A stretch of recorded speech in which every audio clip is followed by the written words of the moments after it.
નમસ્કાર, Selvi teaching creation YouTube ચેનલમાં તમારું સ્વાગત છે. આજે આપણે ધોરણ 7ના પ્રકરણ 11માં ઘાત અને ઘાતાંકનું પ્રશ્ન 10થી સોલ્યુશન જોશું. જો તમે આ ચેનલમાં નવા જોડાયેલા હો તો તમે આ ચેનલને લાઇક, શેર અને સબસ્ક્રાઇબ આપી શકો છો. તો ચાલો આપણે શરૂઆત કરીએ. 10મો પ્રશ્ન છે કે સાદુરૂપ આપો. 12x ની 9 ઘાત ભાગ્યા 3x ની 6 ઘાત ગુણ્યા 2x નો વર્ગ. તો આપણે સૌપ્રથમ આપણે એને ભાગાકારમાં છોડીએ કે 12x ની 9 ઘાત ભાગ્યા 3x ની 6 ઘાત ગુણ્યા 2x નો વર્ગ.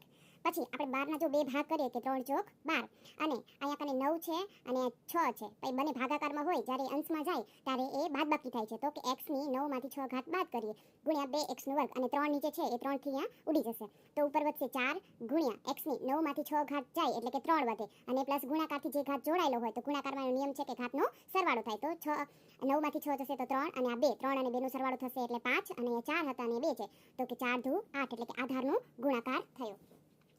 એવી જ રીતે પ્રશ્ન 2 છે કે 3x ની 5 ઘાત ગુણ્યા કૌંસમાં 2x ની 4 ઘાત ભાગ્યા 6x ની 3 ઘાત અને આખા કૌંસનો વર્ગ. હવે જ્યારે આખા કૌંસનો વર્ગ હોય ત્યારે એ બંનેને ડિવાઈડ કરે એ યાદ રાખવું પડશે.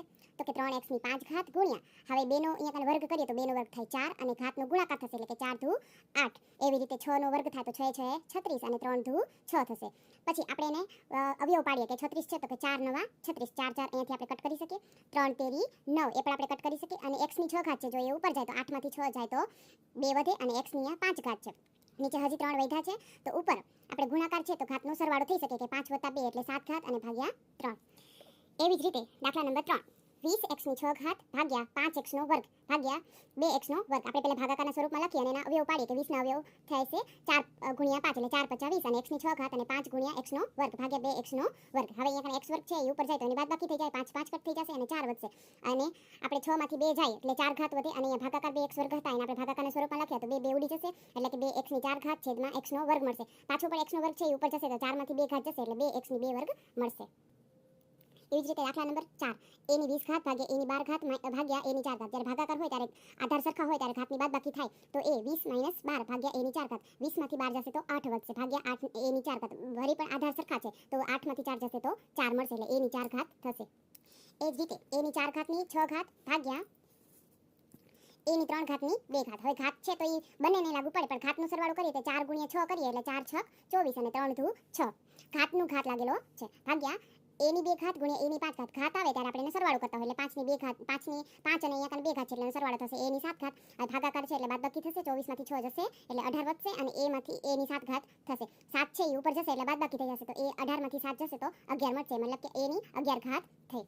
એવી રીતે છઠ્ઠો દાખલો છે કે 2a ની 2 ઘાત એને પણ 3 ઘાત ગુણ્યા a ની 4 ઘાત. હવે આ 3 ઘાત છે એ 2 ને પણ લાગુ પડશે અને a ને પણ લાગુ પડશે તો 2 નો ઘન થશે 8 અને a ની 2 ઘાત અને 3 તો 2 તેરી 6 એટલે ઘાતનો ગુણાકાર થયો a ની 4 ઘાત a ની 3 ઘાત ગુણ્યા 8 ની 1 ઘાત. હવે શું થશે કે આપણે અહીંયા અવયવ પાડીએ કે 8 ગુણ્યા a ની 6 ઘાત ગુણ્યા a ની 4 ઘાત અને છેદમાં પણ a ની 3 ઘાત અને 8 ગુણ્યા 8 8 કટ થઈ જશે પ્લસમાં અહીંયા ઘાતનો સરવાળો થાય એટલે 6 ની 4 10 થશે 10 થશે અને નીચે 3 ઘાત અને આ એક a ની 1 ઘાત હશે એટલે અહીંયા 4 ઘાત થશે. તો ઉપર જશે એટલે પહેલા તો 6 ને 4 નો સરવાળો થયો અને પછી આ નીચેથી 4 ઉપર ગયા એટલે એ માઈનસ થયા તો 6 ને 4 10 10 માંથી 4 જાય તો 6 ઘાત મળે. એવી જ રીતે પ્રશ્ન નંબર 11 કિંમત શોધો. 2 ની 4 ઘાત ગુણ્યા 3 ની 3 ઘાત ગુણ્યા 8 ભાગ્યા 3 નો વર્ગ ગુણ્યા 2 ની ઘન. એટલે કે આપણે એને અવયવ રીતે છોડીને કરીએ તો પણ ઈઝીલી થઈ શકે. જેવી રીતે આપણે કરી શકીએ એ રીતે કરવાનું કે 2 ની 4 ઘાત છે તો મેં અહીંયા 2 ની 4 ને 4 વખત લખ્યા 3. એવી રીતે પ્રશ્ન 11 છે કે આપણે 2 ની 4 ઘાત અને 3 ની 3 ઘાત અને 8 આવી રીતે આપણે ડિવાઈડ કરીને લખી શકીએ. એટલે કે 3 3 ઉડી જાય 3 અહીંયા ઉડી જશે અહીંયા 3 બગડા અહીંયાથી ઉડી જશે તો અહીંયા ઉપર વધશે 2 3 અને 8 તો 2 × 3 × 8 કરો એટલે જવાબ મળે 48. 2 તેરી 6 6 8 48. એવી રીતે પ્રશ્ન 5 ની 3 ઘાત એની 2 ઘાત ગુણ્યા 5 ની 5 ઘાત ભાગ્યા 5 ની 8 ઘાત. તો 3 દુ 6 અને 5 ની 5 ઘાત ગુણાકારમાં જોડાયેલા છે આધાર સરખો છે તો એક વખત લખવાનું 6 ની 5 ઘાતનો સરવાળો થાય એટલે 11 થાય. નીચે 5 ની 8 ઘાત હતી એ ઉપર જશે તો બાદબાકી થશે તો 11 માંથી 8 જશે તો 3 મતલબ કે 5 ની 3 ઘાત એટલે 5 3 વખત કરીએ એટલે 25 25 25 50 125. એ જ રીતે 25 ની 3 ઘાત ભાગ્યા 5 ની 2 ઘાત ભાગ્યા 5 ની 3 ઘાત. તો 25 ની 3 ઘાત ભાગ્યા 5 ની 2 ઘાત ભાગ્યા આપણે ગોઠવી દઈએ તો 25 ની 3 ઘાત એટલે 25 3 વખત અને 5 નો 2 વખત અને ભાગાકાર 5 ની 3 ઘાત. પચું 25 25 આપણે એને કટ કરી શકીએ છીએ કે પચું 25 એટલે 5 મળ્યા અને 5 અહીંયાથી કટ થઈ ગયા એટલે ઉપર 25 × 25 વધ્યા અને આ 5 3 ઘાત હતા તો નીચે આવી ગયા તો આપણે 5 ની 3 વખત લખ્યા એટલે પચું 25 એટલે 5 ઉડી ગયા વળી પચું 25 આવી રીતે લખીએ એટલે આપણે છેલ્લે 5 મળશે.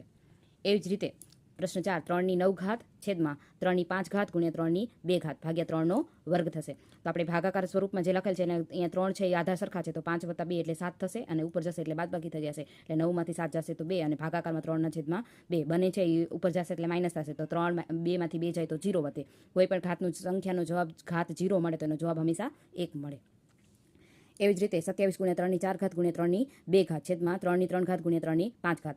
27 છે તો આપણે એને ભાગ પાડીએ કે 3 નવા 27 અને અહીંયા કને આધા સરખા છે તો ઘાતનો થઈ ગયો સરવાળો 4 + 2. નીચે પણ એમ જ કે 3 અને 5 નો સરવાળો થયો એટલે 8 થયા. હવે ઉપર જાય તો 6 માંથી 8 જાય તો -2 મળે અને 3 નવા 27 થશે, તો 27 ગુણ્યા 3 ની -2 ઘાત. હવે આપણે આને પણ આપણે કટ કરવા હોય તો -2 ઘાત ઉપર હતી તો નીચે આવશે તો એની પ્લસ ઘાત થઈ જશે અને 3 નો વર્ગ એટલે કે 3 નો વર્ગ થશે 9, તો 9 9 તો કટ થઈ ગયા તો વધ્યા 3.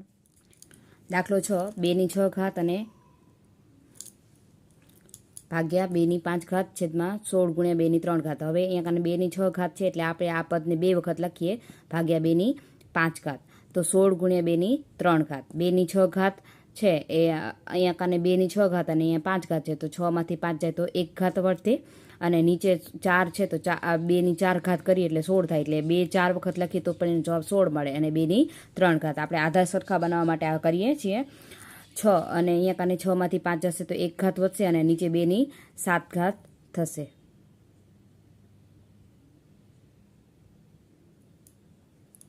એવી જ રીતે 2 ની 7 ઘાત નીચે પણ 2 ની 7 ઘાત છે, 7 ઘાત છે એ ઉપર જશે એટલે 7 માંથી 7 જાય તો એટલે 0 થશે, એટલે 2 ની 0 ઘાત એટલે 1 થશે. એ જ રીતે પ્રશ્ન 12 પ્રમાણિત સ્વરૂપ લખો. તો 3456.75 લખેલ છે, તો પોઈન્ટ પછી 2 સંખ્યા છે એટલે આપણે એને છોડીએ તો 100 લખાય છે. હવે આપણે પ્રમાણિત સ્વરૂપમાં ગોઠવવા માટે આપણે 3 ની આગળ જો પોઈન્ટ લગાડીએ તો પાછળની બધી સંખ્યા આપણે એવી રીતે લખી દેવાની, પછી પાછળની સંખ્યા 3 ને 2 5 થાય છે એટલે કે 10 ની 5 ઘાત એવી રીતે લખવી કે 10 ની 5 એટલે કે 10 ની 5 વખતે કરશું એટલે જવાબ તો આપણે આ જ મળવાનો છે. હવે અહીંયા કાને 100 છે એટલે 100 એટલે કે 10 નો વર્ગ થાય. હવે અહીંયા વર્ગ છે અને અહીંયા કાને 5 ઘાત છે તો ઉપર આવે એટલે બાદબાકી થશે એટલે 5 માંથી 2 જશે તો 3. એ જ રીતે 357.459 દીધેલા છે, તો આપણે પહેલે પોઈન્ટ છોડીએ તો પોઈન્ટની પાછળ 3 સંખ્યા છે એટલે 1000 થશે. પછી આપણે 3 ની પાછળ પોઈન્ટ લગાડીએ પ્રમાણિત સ્વરૂપમાં ગોઠવવા માટે તો 5 સંખ્યા છે એટલે 10 ની 5 ઘાત થશે, 1000 એટલે કે 10 ની 3 ઘાત થાય, તો 1000 ની 10 ની 3 ઘાત છે એ 10 ની 5 ઘાતમાંથી બાદ કરશું એટલે કે આપણે 10 ની 2 ઘાત મળશે. એવી જ રીતે 56 7 અને 000 છે, તો આપણે ડાયરેક્ટ આ પોઈન્ટ નથી દીધેલો તો ડાયરેક્ટ કરવાનું, તો 5.67 અને 000 ગુણ્યા પોઈન્ટની પાછળ કેટલી સંખ્યા છે તો કે 5, તો 10 ની 5 ઘાત થશે. એવી જ રીતે 70 145.6 દીધેલા, પોઈન્ટ પછી એક સંખ્યા એટલે એના 10 થશે. પછી આપણે 7 ની પાછળ પોઈન્ટ લગાડવાનો છે, તો પાછળ જેટલી સંખ્યા થાય એના આપણે શું કરીએ છીએ 10 ની ઉપર 5 ઘાત લાગેલી કે 0 1 4 5 6 એમ 5 સંખ્યા થાય એટલે 10 ની 5 ઘાત થાય, એટલે કે 7.01456 અને 10 ની 1 ઘાત છે એ 5 માંથી 1 ઘાતમાંથી જશે એટલે 10 ની 4 ઘાત થશે. એવી જ રીતે 30.6789 છે, તો પોઈન્ટ પછી 4 સંખ્યા છે એટલે નીચે થશે 10,000 અને 10,000 એટલે કે 10 ની 4 ઘાત થશે. પોઈન્ટ કરી અને આપણે એને છોડીએ તો 0 6 7 8 9 5 સંખ્યા છે તો 10 ની 5 ઘાત અને 4 ઘાત માઇનસ થઈ જશે એટલે 1 ઘાત મળશે. એવી રીતે છઠ્ઠો દાખલો પણ એ જ છે કે 43.045 પોઈન્ટ પછી 3 સંખ્યા એટલે એની 1000 થઈ અને 4.3045 એટલે પોઈન્ટ પછી 4 સંખ્યા થઈ એટલે 10 ની 4 ઘાત છેદમાં 10 ની 3 ઘાત થઈ, કેમ કે 1000 એટલે 10 ની 3 ઘાત, પછી બાદબાકી થશે તો 4 માંથી 3 જશે તો 1 મળશે.